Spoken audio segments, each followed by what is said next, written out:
खुलुमबाय बे समाव बडोलेण्ड इंखं टेलिभिजननि स्टुडिय'आव आं मिथिका नार्जारि दिनै मोनाबिलिनि गाहाय रादाबफ्राव दङ। नगावआव ब्राउन सुगारजों लोगोसे 3 ड्राग्स माफिया हमदों। मणिपुरनि भिडिअ भाइरेलनि गाहाय दायनिगिरिनि न'खौ खुद्रिखांनाय आइजोफ्रा सावनानै होबाय।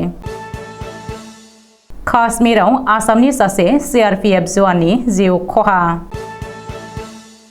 बासुगावआव सारन्थाइ गावनानै 3 मोसौ थैदों।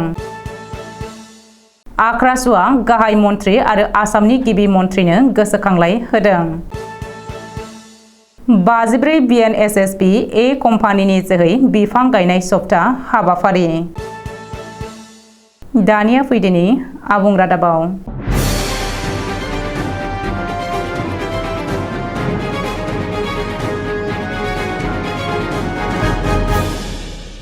नगावआव ब्राउन सुगारजों लोगोसे 3 ड्राग्स माफिया हमदों। नगाव पुलिसा होसो हमदों 3 ड्राग्स माफियाखौ।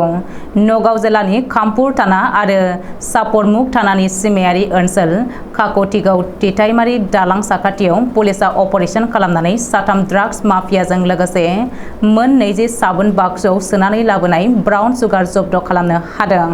सुलुङाव फोरमायथिनाय बायदिब्ला बृहस्पतिबारखालि हराव खामपुरनिफ्राय रहा फारसे बाइकजों फैदोंमोन 7 ड्राग्स माफियानि मोनसे हानजाया। बे समावनो नगाव पुलिसा स्रोद सुलुंखौ बिथा खालामनानै बै जायगायाव अपारेशन खालामनानै 3 ड्राग्स माफियाखौ हमनो हायो। नाथाय ड्राग्स माफियाफोरनि हानजानि 2 सुबुङा पुलिसनि आखाइनिफ्राय खारखोमालांनो हायो।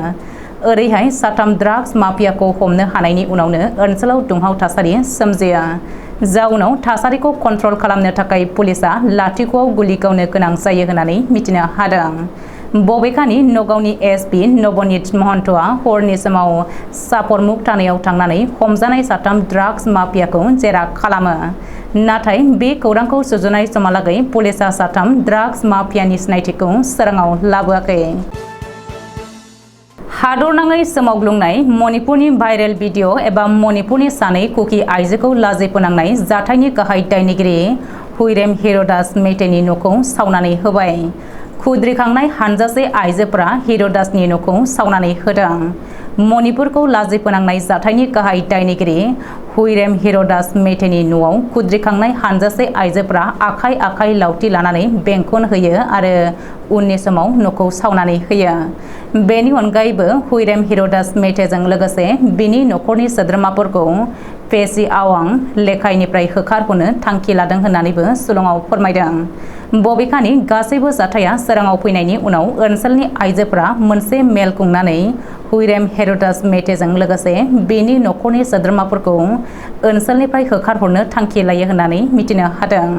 मख'नो गोनांदि हादरनि गेजेरावनो मणिपुर रायजो आरो आइजो माहारिखौ लाजि फोनांनाय जाथायजों लोब्बा थानाय 2 दायनिगिरिखौ बृहस्पतिबारखालि थौबाल पुलिसा एरेस्ट खालामदोंमोन। आसामनि गुबुन सासे CRPF जवाननि जिउ खहा। हां सरथेनानै जिउ गोमादों आसामनि गुबुन सासेबाव CRPF जवाना। उरिष्यानि उनाव बे खेबाव जम्मु काश्मीराव आसामनि सासे CRPF जवाना हां सरथेनानै जिउ गोमादों होननानै खौरां मोन्दों।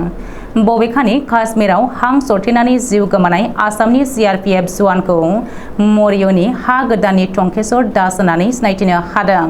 मिथिनो हानाय बायदिब्ला CRPF जवान टंकेश्वर दासआ काश्मीरनि अनन्तनाग जिल्लायाव दङमोन। नाथाय हरखाबै हां सरथेनायनि जुनै काश्मीरनि गंसे देहा फाहामसालियाव एडमिट खालामनाय जादोंमोनब्लाबो दिनै अबथिरा जिउ गोमायो होननानै सुलुङाव फोरमायदों। ओरैहाय टंकेश्वर दासआ हां सरथेनानै अबथिरा जिउ गोमानायनि खौरां मोननायनि उनावनो मरिय'नि हा गोदानाव थानाय न'आव दुखुनि साया साग्लोबदों। चिरां जिल्लानि बासुगावआव सारन्थाइ गावदों। चिरां जिल्लानि सिडली सार्कलनि बेन्दोङाव थानाय बासुगाव नोगोर साखाथिनिनो सिलपाट गामियाव दिनै फुङाव अखा हानायजों लोगोसे सारन्थाइ गावदों। बे जाथायाव 3 मोसौ थैदों। मिथिनो हानाय बायदिब्ला दिनै फुंनि 7:30 रिंगायाव सिलपाट गामिनि थागिरि मगल हुसेननि न'आव हरखाब सारन्थाइ गावनायाव गलियाव खानानै दोननाय 2 मोसौ गाय आरो 1 मोसौ दामब्राया थैदों। नाथाय बे जाथायाव मगल हुसेननि न'खरनि रावबो जोखोम जायाखै होननानै मिथिनो हादों। कच राजबंशी फरायसा आफादनि मोनब्रै क'डनि जथाय हाबाफारि बायदियै बृहस्पतिबारखालि बाक्सा जिल्ला कच राजबंशी फरायसा आफादा बाक्सा जिल्ला बेंगिरिनि जोहै भारतनि गाहाय मन्थ्रि आरो आसामनि गिबि मन्थ्रिनिसिम गोसोखां बिलाइ गथायनानै बुंदों दि आसामनि गेदेर जनगोष्ठी कच राजबंशी जनगोष्ठीखौ लानानै बिजेपि दैदेननाय सरकारा सोलोजों गेलेनायखौ नागाराखै। जनगोष्ठीनि थार गुनखौ बुजियालासे जनगोष्ठीखौ मोननांगौ मोनथायनिफ्राय गोजानाव दोनबोगासिनो दङ।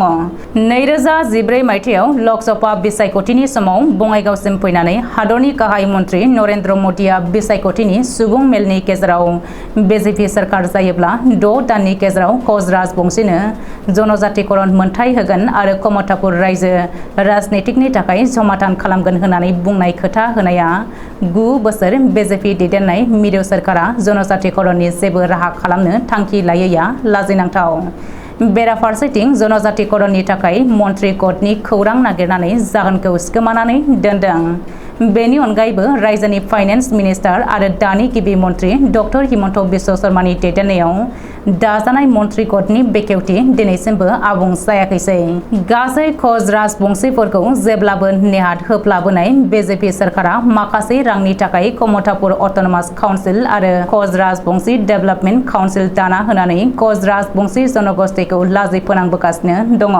कच राजबंशी फरायसा आफादा खनले सरकारखौ खावलायनानै जयै जिरायनानै सावरायबोगासिनो थानाय सरकारा बेखौ जोंनि लोरबांथि होनना साननानै कच राजबंशीफोरखौ थगायबोगासिनो। सिगांनि लकसभा बिसायख'थिनि सिगां जुदि कच राजबंशी जनगोष्ठीखौ जनजातिकरणनि मोनथाय होआब्ला अब्ला आख्रासुआ कच राजबंशी ओनसोलाव हाबफैनानै कच राजबंशी बासाव बिजेपि हाथाव आन्दोलन खालामगोन होननानै हुमखि होयो। चिरांनि बिजनी लावख्रिगुरियाव थानाय 54 बिएनएसएसबिनि ए कम्पानिया भारत भुटान सिमनायारि ओनसोलनि काहितमा फोथाराव बिअपिआव 20 जुलाइ 2023 बृहस्पतिबारखालि कारगिलनि देरहासारनायखौ लोब्बा लाखिनानै मिथिंगाखौ रैखा खालामनो आरो आबहावाखौ गोग्गो खालामनायनि थांखिजों बिफां गायनाय सप्ता हाबाफारि लादों। बे बिफां गायनाय सप्ताखौ फैगौ 26 जुलाइ 2023 अक्ट'सिम मावफुंनाय जागोन। जायगानि एबा ओनसोलनि गासै रायजो राजा एबा माहारियारि आफाद आरो सोरखारि नङै फसंथानफोरखौ लोगोआव लाफानानै बे बिफां गायनाय हाबाफारिनि सप्ताखौ मावफुंनाय जागोन होननानै बिअपि काहितमा फोथारनि कम्पानि कामान्डार बिबानाव थानाय एएसआइ महेन्द्र कुमारा बिफां गायनाय हाबाफारिखौ जागायजेनो।